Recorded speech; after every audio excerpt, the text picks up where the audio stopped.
Olá, aqui quem fala é o Davi, seja bem-vindo a mais um dos nossos vídeos. Vitória do Javier.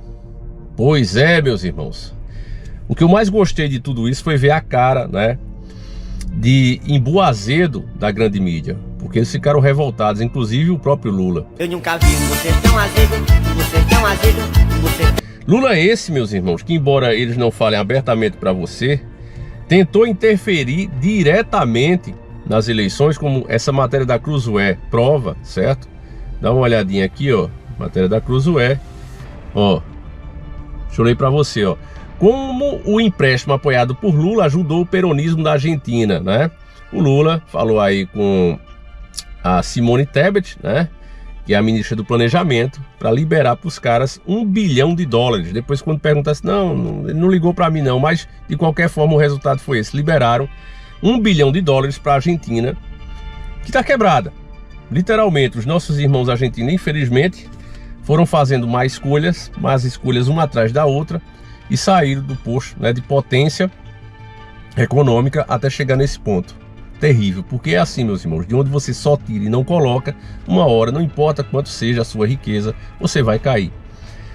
E você vê o domínio da esquerda, o estrago que eles fizeram na Argentina, que chegou ao ponto, em um país com raiz católica, né, tem um papa de lá agora, né, esse papa aí terrível também que está aí, o próprio Javier teve coragem de criticá-lo, né, dizer a verdade, porque a maioria do povo argentino é como nós.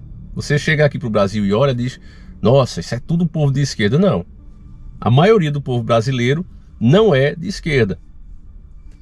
Como essa mágica aconteceu, a gente não sabe, né? Eu até sabe, mas não pode falar.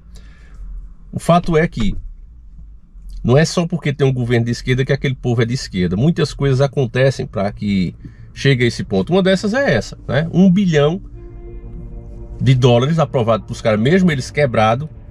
E o motivo disso é uma das boas notícias que eu tenho que dar para você. Eu tenho aqui para explicar para você, meu irmão, uma boa notícia e uma má notícia. O que é que a gente começa?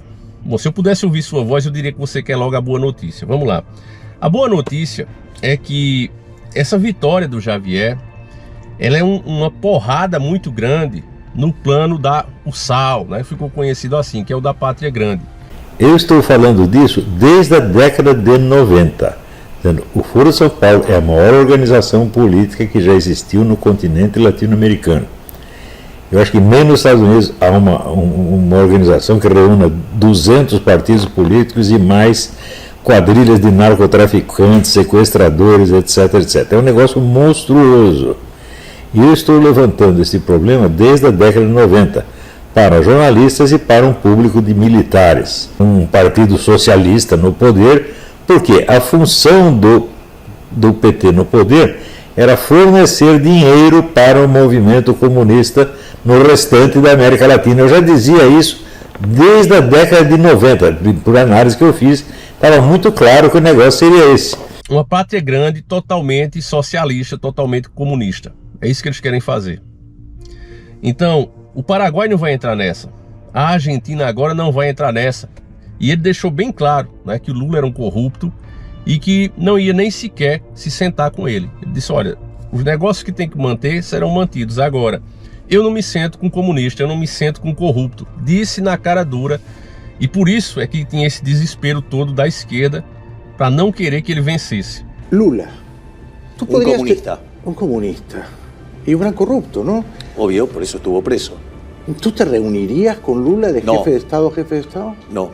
Então, eu acho que os nossos irmãos argentinos, dentro das opções que ele tinha, eles estão de parabéns. Eu bato palma aí para os nossos irmãos argentinos. Inclusive, eles fiscalizaram lá o sistema deles, né? O sistema de escolha deles. Eu prefiro nem usar o nome.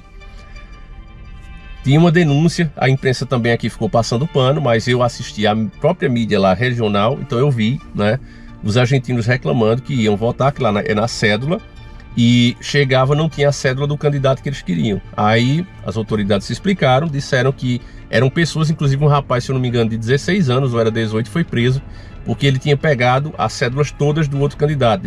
Eles chamam de sala escura, né, onde eles votam. E aí tem as cédulas de um e de outro. E aí o cara pegou, não sei como é que fica tudo lá para pegar, não sei como é lá dentro, né? Mas pelo que o que foi falado na imprensa foi isso, né? Mas eu acho estranho, porque eu acho que se o cara quer, deve ter duas lá, né? Tem uma tuia pro cara sair pegando, botar no bolso e levar. Disseram que foi isso que ele fez, né? Pegou de um candidato todas as cédulas e levou. Então o Miller, né, já ligado nisso, ele já pediu que as pessoas ficassem de olho. Se eles chegassem, né, se o eleitor chegasse lá e não tivesse a cédula dele, que denunciasse, que chamasse, né, a fiscalização, chamasse a atenção mesmo para que aquilo fosse resolvido, não aceitasse, dizer, ó, não tem, então não vota, né? Então você vê, agora eles têm a sorte de sem cédula, né, família? O que eu posso falar mais disso, né? O nosso, graças a Deus, né, é perfeito, só que não, né? Ou se for o Deus do Olimpo. E aí é o seguinte, qual é a má notícia? A má notícia, antes de eu dar para você, meu irmão, você precisa entender como é que as coisas funcionam. Veja, todo mundo sabe que essa esquerda quebrou a Argentina. E por que os argentinos colocaram de volta? Porque eles tentaram a suposta direita, deu errado. O cara só tirou direitos, só entregou patrimônio. E aí eles vão voltar para a esquerda. Aqui no Nordeste, como nordestino, eu vejo bem isso acontecer com os coronéis aqui, que faz você entender como é que uma esquerda dessa ainda pode ter tido tanto voto, porque além do dinheiro que o Lula deu, né, $1 bilhão, é muito dinheiro. Como é que o povo que está sofrendo nessa turma vota nessa turma? Pela seguinte questão, família, pelo medo. É o voto da fome, é o voto do medo, que é o que acontece aqui no Nordeste. Eu fui nascido e criado aqui, se Deus permitir, faço 40 anos no próximo ano. Eu digo para vocês como é que é a coisa aqui. O cara trabalha nas terras do cara, trabalha nas fábricas do cara, na loja do cara. Então quando o cara se candidata, ele diz, se eu não ganhar, todo mundo perde o emprego. Se eu não ganhar, esses benefícios que a gente conseguiu aqui, vou tirar tudo. Sabe aquele caminhão-pipa que tá chegando lá em tal canto? Pronto, eu tiro. Uma água encanada para o lugar eles não querem colocar, mas o caminhão-pipa, ele prefere pagar do bolso. Então esse tipo de coisa faz com que as pessoas continuem com seus próprios opressores, porque elas pensam o seguinte, meu irmão. Olha, é melhor um mal conhecido do que um total desconhecido. Esse pelo menos cuida da gente aqui. A gente sofre, mas é melhor isso do que nada. Já pensou se a gente não tivesse? Era assim desde a época dos escravos, meus irmãos. Se os escravos quisessem, se você pegasse o sistema das fazendas, você pensa, poxa, por que a galera não fugia? Não era, sabe, um presídio. Mas o pessoal não fugia porque quando um inventava de fugir, os outros eram castigados, ficavam sem comer. Era culpa deles também. Então muitas vezes, quando o cara estava planejando fazer isso, sem contar que ele não tinha para onde ir, mas quando tinha um corajoso que dizia, não, vou fugir. Aí os outros amigos estavam lá também, denunciavam. Porque eles sabiam que a punição, se caso ele conseguisse, né, ia ser pesada em cima de todos eles. Então esse sistema, meus irmãos, ele só mudou de forma, ele continua até hoje.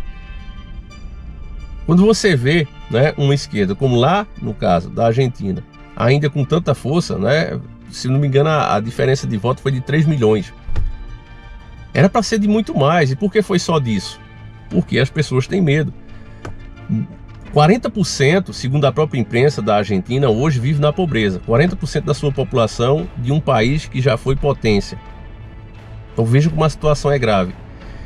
Essas pessoas estão hoje vivendo da ajuda do governo.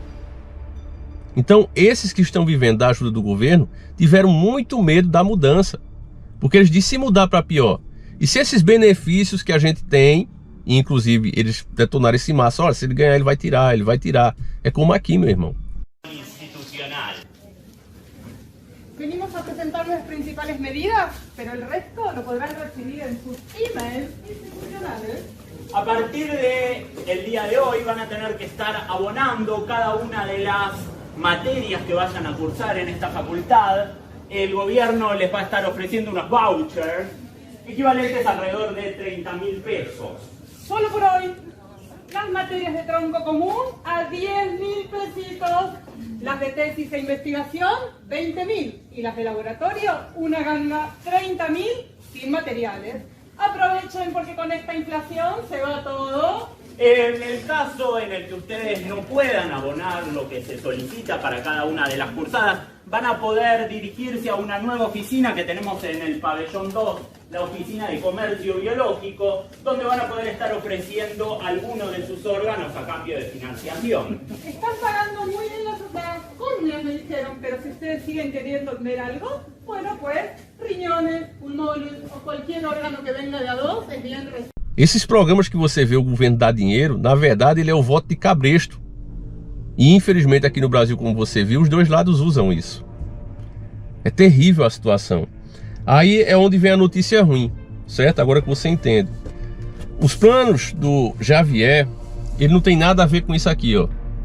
Que livro é esse, Davi? Eu já mostrei ele várias vezes, que é o livro de Adriano Benayon, que infelizmente não está mais entre nós, né? Que se chama Globalização versus Desenvolvimento. Esse livro, meus irmãos, ele não é como os livros de esquerda, de Karl Marx, os livros socialistas comunistas, que na teoria é uma coisa linda, que quando você lê, né, se você não tiver uma cabeça boa, você diz, cara, isso aqui é o mais próximo do cristianismo. Se a gente fizesse isso aqui, dá certo.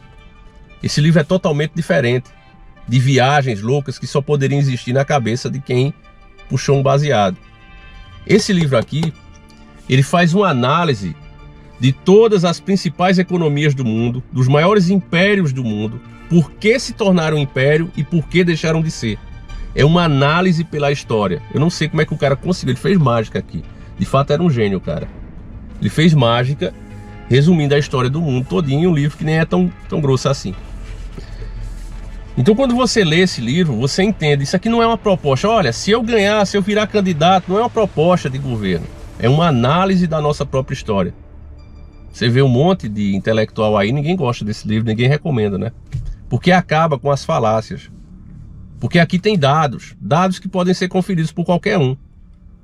Olha, no século tal, o império tal fez assim, assim, assim, com economia desse jeito, assim, assim. Você entende, família? E era por isso que o doutor Ernesto, quando era perguntado se era de esquerda ou de direita, ele dizia, eu não sou nenhum nem outro. Tem pergunta, meu amigo? Eu queria saber se ele é mais de direita ou de esquerda. Questão ideológica. É ideológica. Veja bem, o que é que nós queremos? Nós queremos um país onde as reformas sociais de fato sejam feitas. Aí é o que a esquerda prega, né? Mas um país onde o Estado tenha um poder de intervenção, mesmo sendo capitalista, e evite que os ganhos de capital sejam tão gigantescos como são no nosso país. Porque não tem como você ser se você quer desenvolver a sua nação. Quando a gente diz aqui que ainda é melhor a direita, essa direita que está aí, do que a esquerda, porque a gente sabe como é letal a esquerda. Mas eu não tenho dúvida que o que o Javier vai fazer agora, daqui para frente, é privatizar tudo. Ele vai entregar tudo, meus irmãos.